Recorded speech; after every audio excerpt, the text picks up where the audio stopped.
Hey guys, Block Squad 1000 here, and welcome back to some more The Legend of Zelda Breath of the Wild.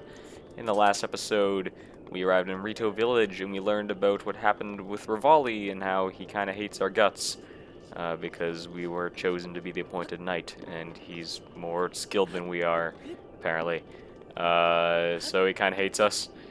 But then we found a way to get onto the Divine Beast of Medoh with the help of Teba, who is a Rito warrior. And yeah, we're up here now, and we can finally wrest control from Ganon, as Rivali said himself. However, before we leave, there's a little tidbit that I want to show you guys, which not a lot of people actually know about. If you actually leave the Divine Beast, and then head over towards the flight range where Teba is currently staying, there's a cool little tidbit. Here we are right now. Is Teba actually here? I'm not entirely sure, but if he is, here he is.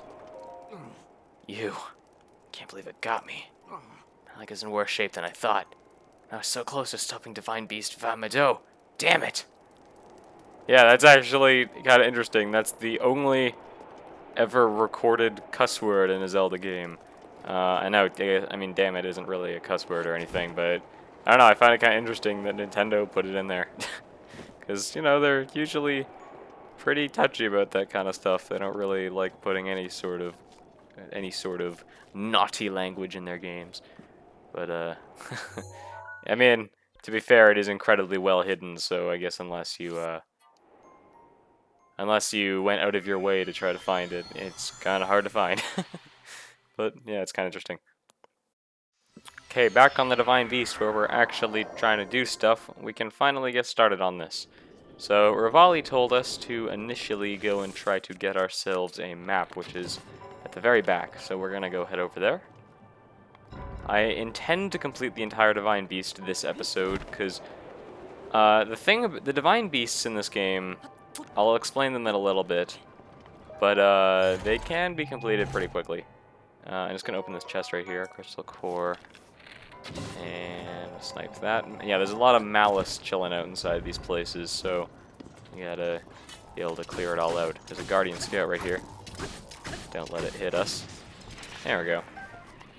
Take your spear. Yeah, fuck you. Let's go. Give me the map.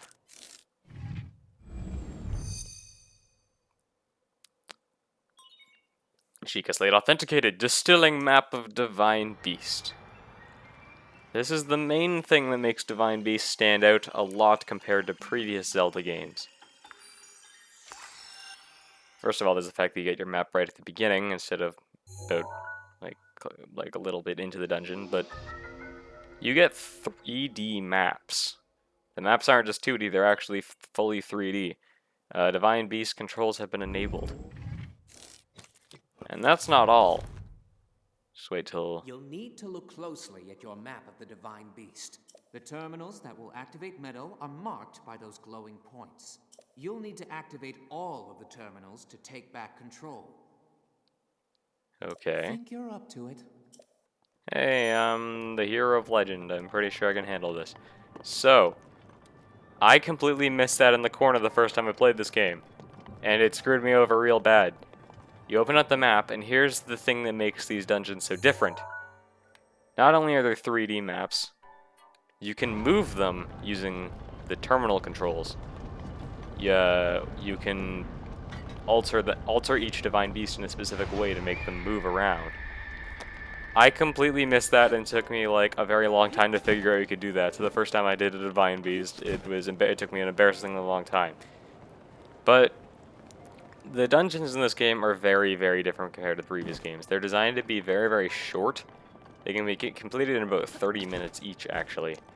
And the puzzles are less logic-based and more physics-based. The puzzles require you to think about how things work as a mechanical device, I guess. It's like you have to be able to figure stuff out by, you know, just moving it around.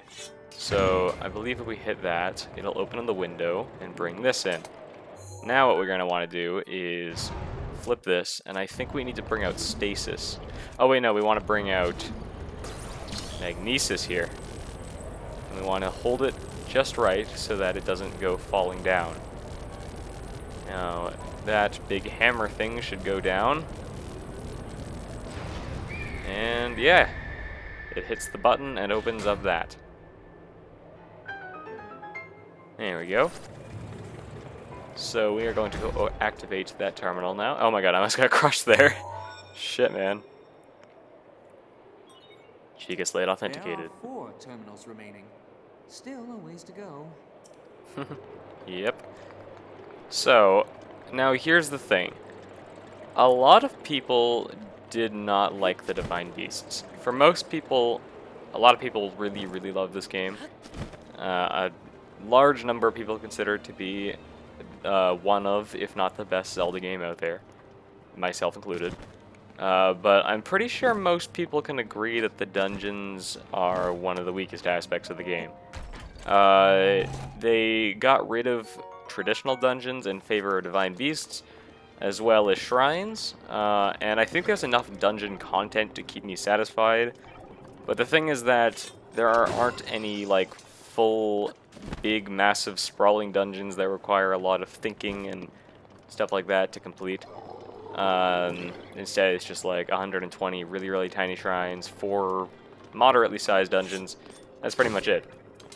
And I like the Divine Beasts. They're a very, very cool concept. I just wish that we could have had like longer dungeons. I don't even really care about how different they are. I just wish they were longer.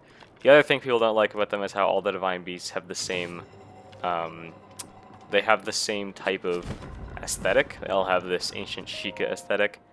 They all have different themes to their puzzles, but aesthetically they all look identical. And to some, that was a pretty big annoyance. For me, I actually don't really mind the aesthetic. I think it's a really, really cool aesthetic, so I don't mind it getting reused 4 times. But it's, I don't know, it is a shame, because in previous games there were always dungeons that had really, really cool, unique aesthetics that made them all stand out from each other. This one doesn't. And that's the one thing that I do want the sequel to improve upon. Besides the story, I mean, I don't hate the story in this game by any means. I do agree with most people that it is, like, it isn't engaging enough for a game this big. But I don't know. It's like, for the sequel, I do want them to have more traditional dungeons with big, complex, sprawling, labyrinthine designs.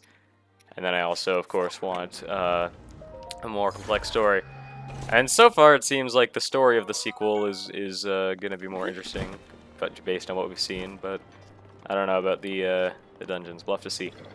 I do imagine that Ionuma and the team are going to work pretty hard to respond to a lot of the more, like, a lot of the complaints that fans had about some of the things about this game.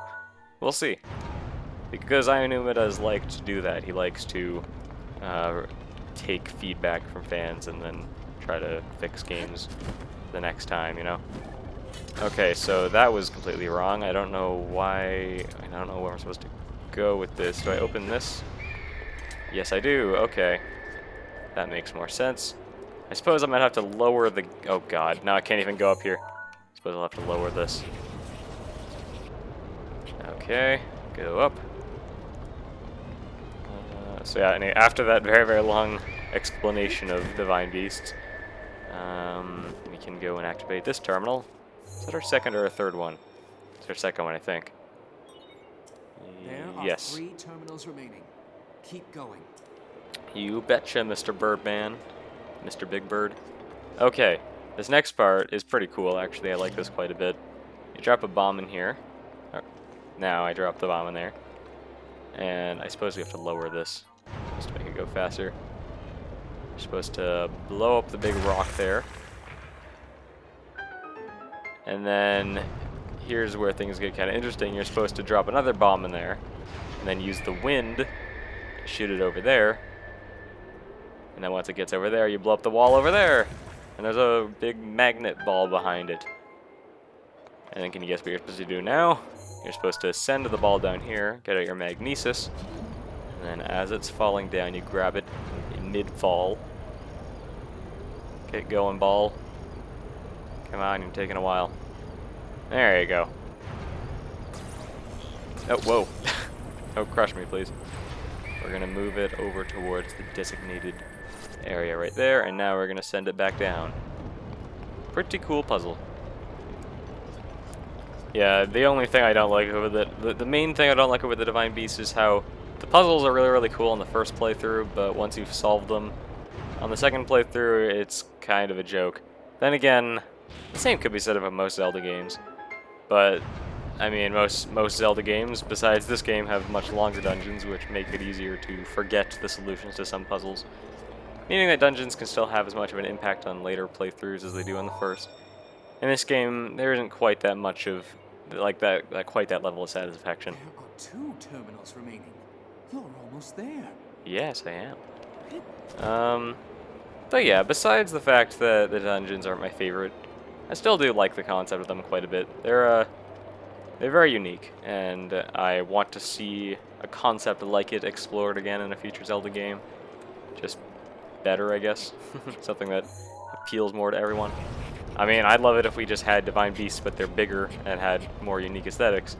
That'd be pretty cool. And it would... I mean, that's pretty much what everybody wants. I think that most people kind of agree that the Divine Beasts have really, really cool ideas. It's just like little things that people don't like about them. So we're up here on the top now. That's not where I actually want to go. I want to head down here. And where am I trying to go? Oh yeah, it's down here. First of all, there's an eyeball around there. Can I hit it?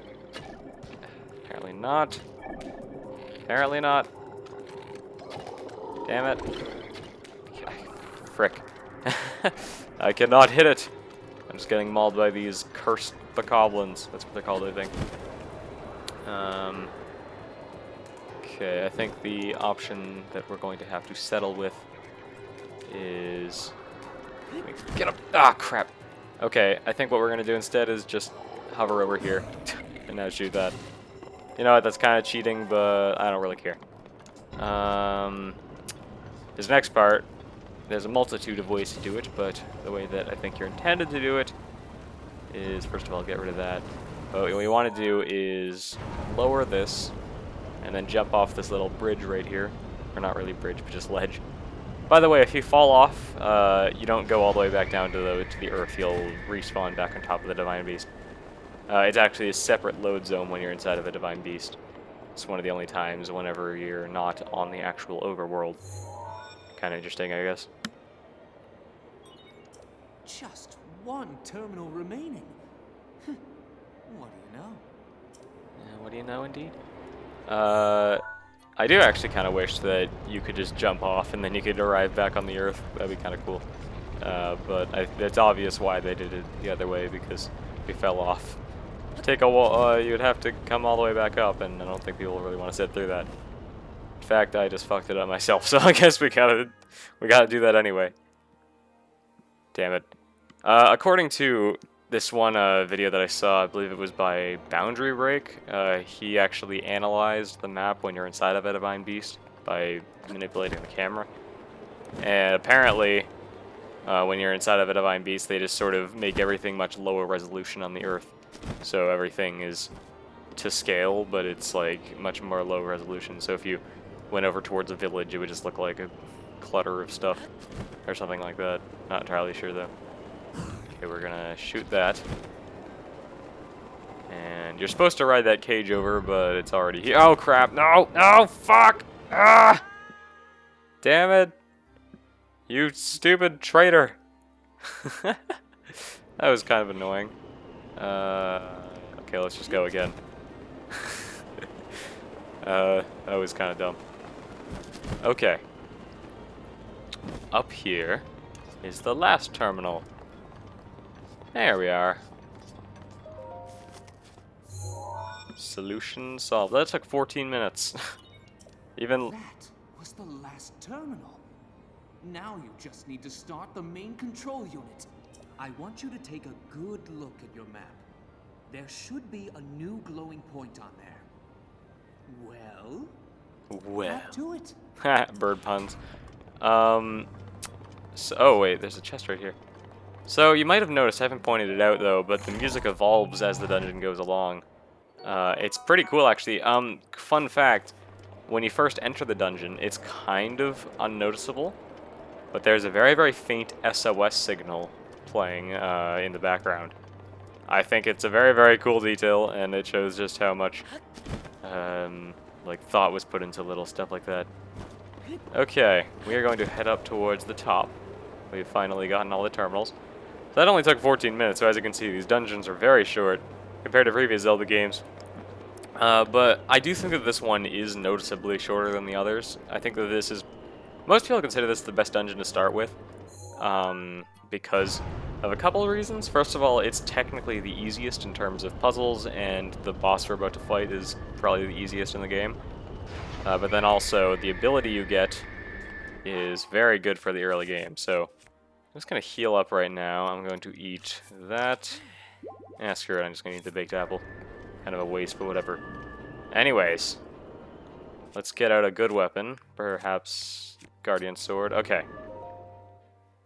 It's time. Nani?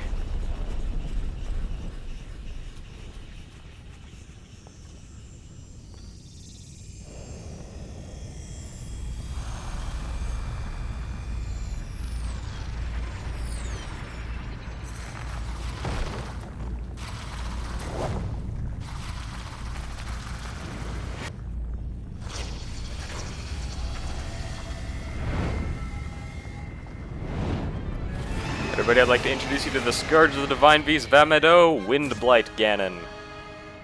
Good luck. That thing is one of Ganon's own, and it plays dirty. It defeated me 100 years ago, but only because I was winging it. More bird puns. I can't believe I'm actually saying this. But you must avenge me, Link. Thank you very much. Okay, then. His aim is dead on. Watch yourself. Okay, so, this guy, he's actually not too bad. He is considered the easiest for a reason.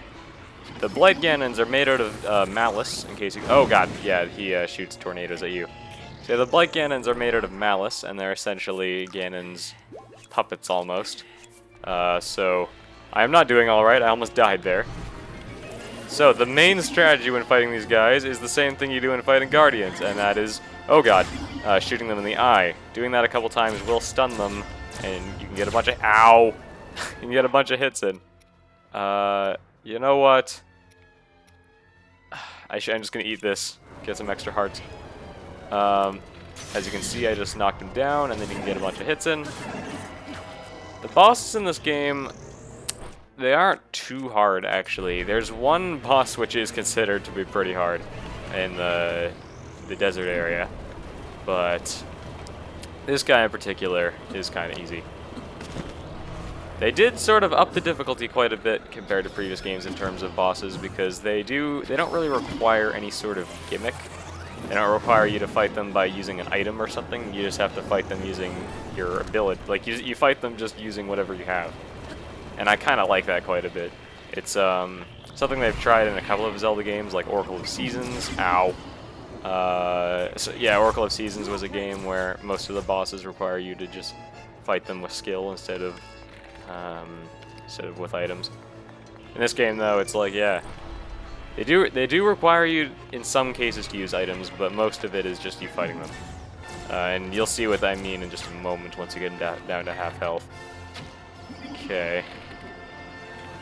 I'm sorry if I'm doing pretty badly. It's kind of hard to commentate while fighting this guy, so I'm kind of getting hit more than I should. I usually get hit by this guy at all. Anyways, phase 2. He summons these things. And this is what I meant, but you need one of your abilities. Watch my blind spot. Okay. So, when he does this thing, he's gonna bring these things over. And what you're supposed to do, I believe, it's not working. What the hell? Okay, just run. Yeah, it turns into... Oh, Jesus Christ. This is Dark Souls or what? Oh, jeez. I thought you were supposed to use stasis on those things. Maybe I'm remembering it wrong. Oh boy, that's not good. Okay, that does it. We are going to... Okay, now the things are coming over here. Oh god. Piss off! Piss off! That is a very cool looking attack though, like damn. I like it quite a bit. But I swear you could have used stasis on those things and it would have made it easier. Okay. Get away! Ouch! Okay, heal up again. Heal up! Damn. Yes, I know! Or we could just kick his fucking ass and get it over with. There we go. Man, I did poorly on that. And I said it was easy. But it's dead now.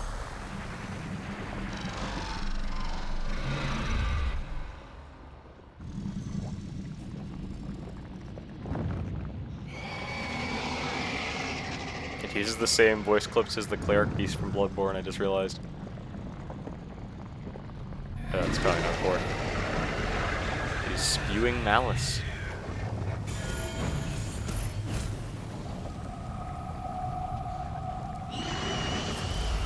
Okay, Windblight Ganon is gone.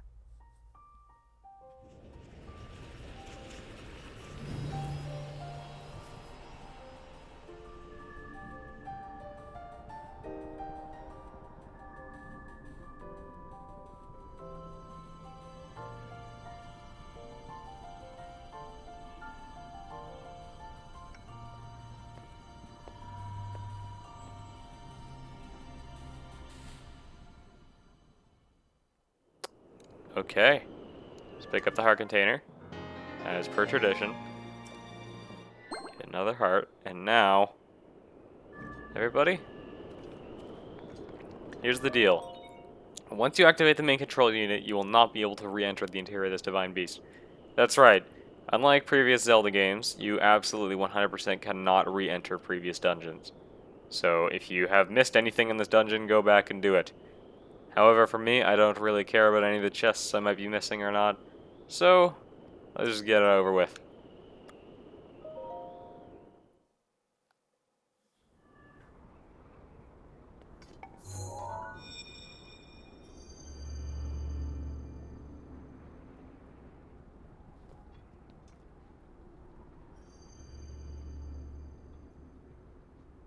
Well, I'll be plucked.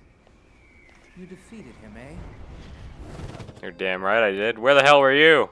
Who would have thought? Oh, right, you're dead. How's it going, man? Well done. I suppose I should thank you now that my spirit is free. This returns Medoh back to its rightful owner. Don't preen yourself just for doing your job. I do suppose you've proven your value as a warrior. A warrior worthy of my unique ability. The sacred skill that I have dubbed Revali's Gale!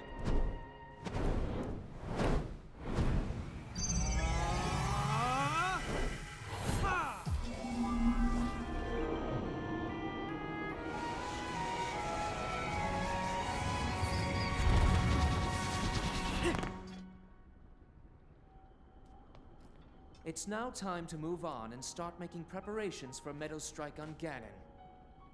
But only if you think you'll still need my help while you're fighting inside Hyrule Castle. Feel free to thank me now. Thank you. Oh wait, I don't talk, I'm sorry. Or, never mind, just go. He knows. Your job is far from finished, you know. Absolutely, I mean, this is only our first divine beast. Okay. The princess has been waiting an awfully long time. We did it. We freed one of them.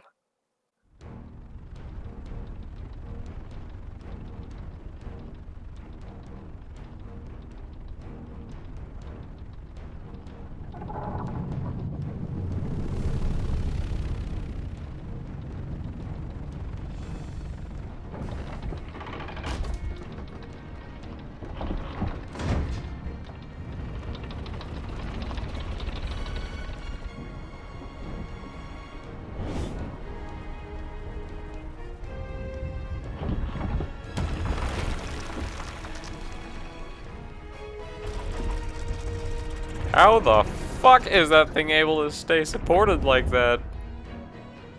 Well, I'm not complaining, that's pretty cool. It's pretty cool, actually. back to where it belongs.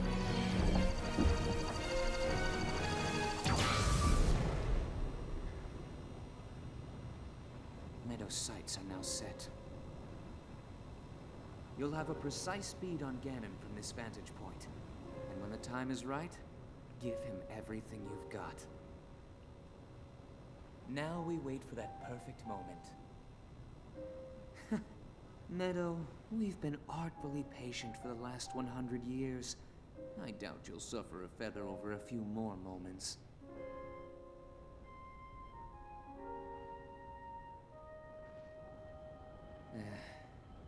After all these years, I simply must admit the truth. Even without the power of flight, Link made his way to this divine beast and accomplished something that even I could not. Guess I was wrong about how lucky he would be. I hope that luck holds out, Link, for everyone's sake.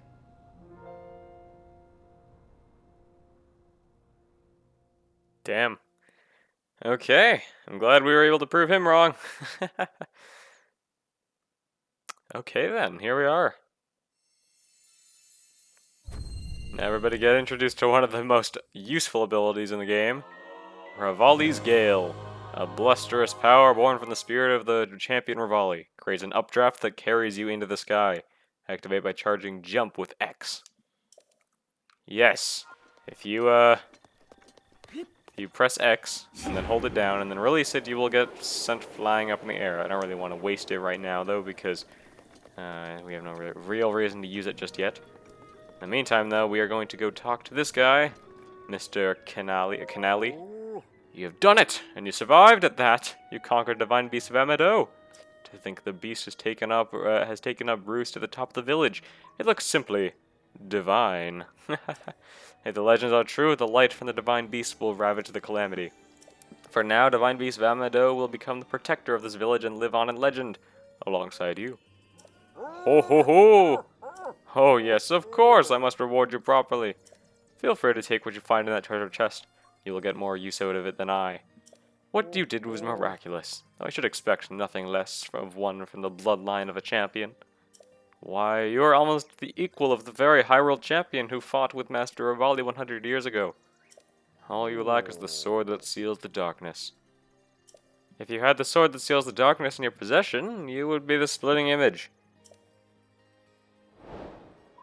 Well, they're telling us about the Master Sword, huh? We'll have to keep that in mind. That's the one thing we're really missing, is our trusty blade, which has been alongside us for millennia. Now, I'm going to get rid of this spear right here, or this halberd, sorry. And then I want to open this up. Great Eagle Bow, a bow without equal wielded by the Rito champion Revali. It said Revali could loose arrows with the speed of a gale, making him supreme in aerial combat.